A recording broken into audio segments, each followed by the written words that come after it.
I left the house pretending to go to a meeting. My wife had been getting ready since morning and was fidgety. She must have been very excited about the suddenly arranged date.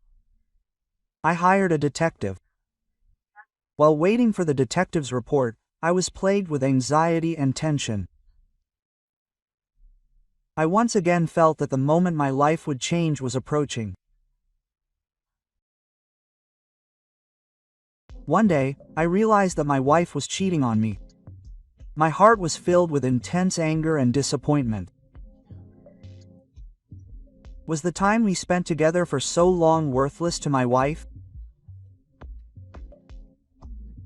I kept asking myself, and my heart was hurt. However, I kept calm in front of my wife and tried desperately to suppress my anger. My wife didn't seem to think that I knew about her cheating.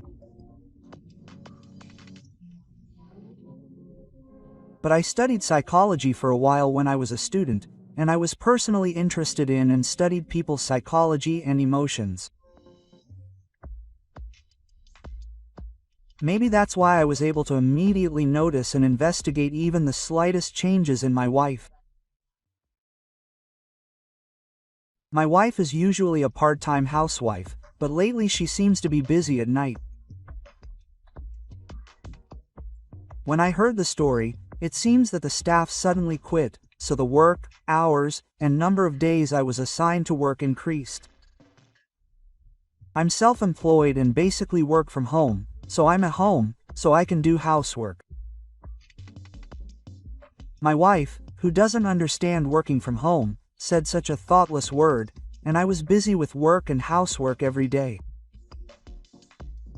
However, as I said earlier, I knew that my wife was cheating. I thought something was wrong a few times, so I looked into the store using the shift schedule my wife gave me, but she wasn't there. On another day, I asked a female friend to pretend to be a friend and ask if my wife was there, but she said she was off.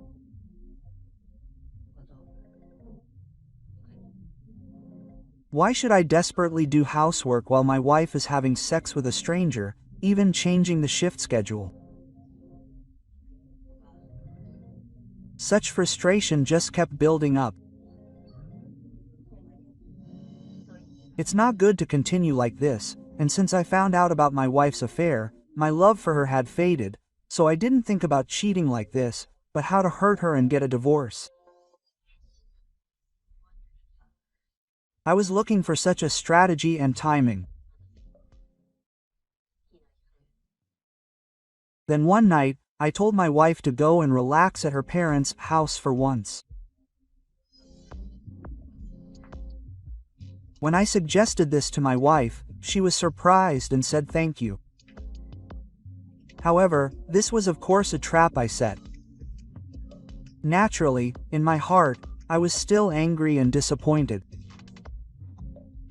My wife, who didn't know about this, said, "I have to contact my mother." She clutched her smartphone and contacted her. However, her mother was elderly. Although she usually calls instead of messages, when I glanced at the smartphone screen, I saw an exchange with a man who seemed to be a real man. I couldn't understand why my wife would cheat on me. I felt that the bond between us, who had been together for a long time, had been broken. The next day, I left the house pretending to go to a meeting. And my wife was also getting her hair done and fidgeting since the morning. She must have been very excited about the date that was suddenly decided. This day was the day to hire a detective to investigate again. I had investigated before and found out that she was cheating, and I only knew that the other person had just started work this year and had been working at the same workplace as my wife as a student part-timer until recently. I needed to confirm my wife's behavior again and find out more details for the divorce. While waiting for the report that she was stable, I was plagued by anxiety and tension.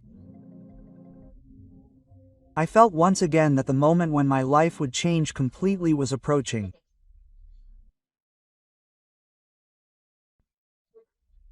When I asked for a real-time report, I found that my wife was cheating on me again that day.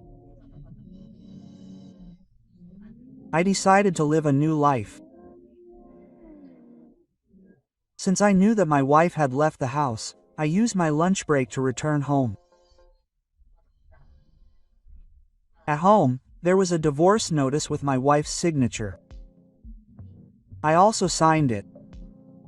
Whenever my wife didn't like something, she would write out the completed divorce notice like this and acted as if she was threatening me by saying that she could write it out whenever she wanted.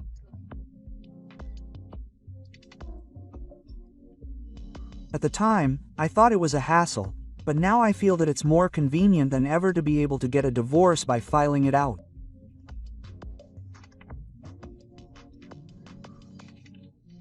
Then I contacted my wife to inform her of my decision. My wife didn't answer the phone. I'm sure she's having fun with her affair partner at this time. I sent her a message saying that I had filed for divorce and that I was going to live a new life. Then I packed my things and left the house. But the next day, I got a message from my wife that sounded like a demon. She said she couldn't accept my intention to divorce and was already fighting back. We had been married for a long time, so I thought it was too much to throw everything away with just one apology. My wife has always been good at pretending to appeal to emotions. I was shaken by her words for a moment. After all, we had been married for a long time. However, it is true that my wife's affair left a deep wound in me and I completely lost all trust. I can't go back. I can't trust you. My wife desperately pleaded with me in tears to my words. I'm sorry. I really regret it. But the conversation with Masao that I heard over the phone was bad. I don't want my company or parents to find out. I've decided to get a divorce by taking money, so I'm definitely going to stop her now.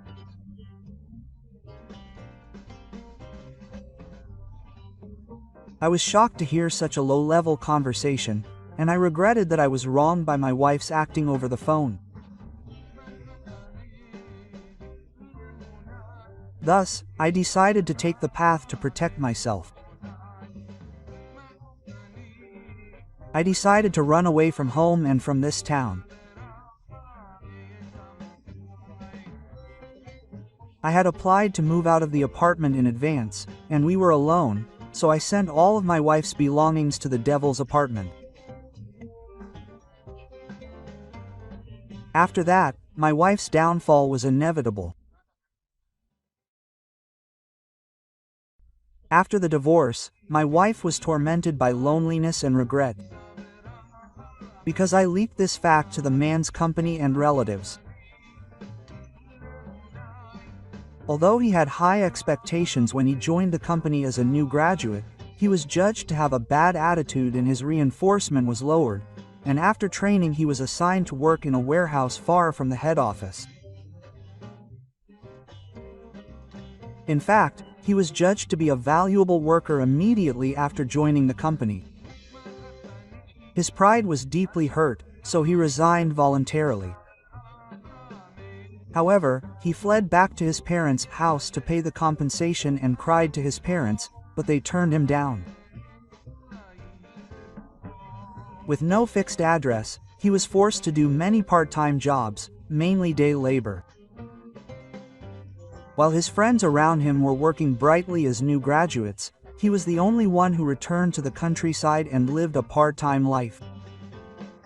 He desperately searched for work, but his past actions had become known, and he had lost trust, so it was difficult for him to find food, and his pride was shattered, so he seemed to be spending his days feeling depressed.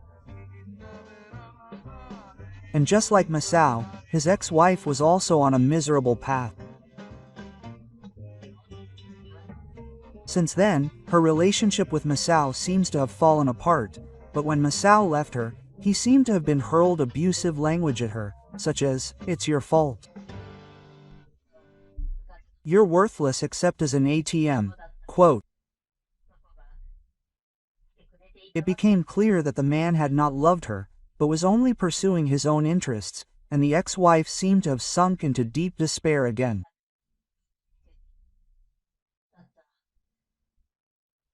She seemed to be living with darkness in her heart, trapped in the belief that she would never be loved by anyone.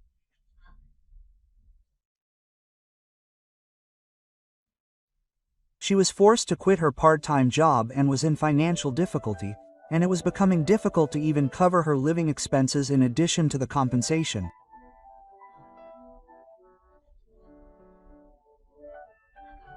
In such a situation, his relatives no longer paid him any attention, and with no friends to rely on, Moto ended up receiving welfare, unable to make up for the shortfalls even while working. However, his ex-wife had borrowed money from a loan shark and was addicted to gambling. With a little money to spare, he started his life over. Naturally, because of such a low level of behavior, her welfare benefits were terminated. She was forced to leave her apartment, and she became homeless. Her life became even more difficult. She was sometimes shunned by those around her, and she suffered not only from the harshness of her living environment, but also from a sense of isolation. She seemed to have a strong regret that her apology had destroyed her family. One day, a while after our divorce, I received a call from a friend's phone, and when I answered, it was my ex-wife. She seemed to be living a dark life, tormented by emotional wounds and guilt, and she repeatedly apologized to me over the phone and asked me to rebuild our relationship. It's true that if you only look at her current life, it may be a very harsh and pitiful life. But I want you to think carefully about how it all came to this. It all started with you. So I'm stupid to reconstruct it anymore. Please don't get involved with me. With that, I hung up the phone. Since then, my ex-wife has often been in tears in the park, and it seems that she spends her days asking herself how wrong she was.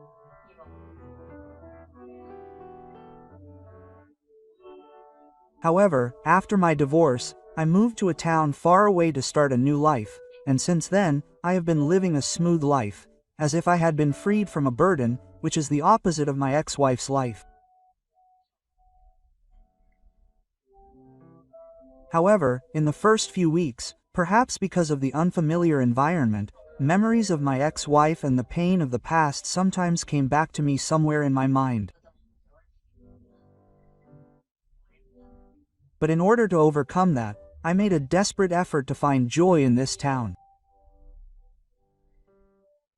As time passed, I also found new hobbies and made new friends. Although I once had deep wounds in my heart, I rebuilt myself little by little in this way. The pain of the past may never completely disappear. But now I am living my life in a positive way, believing in the future.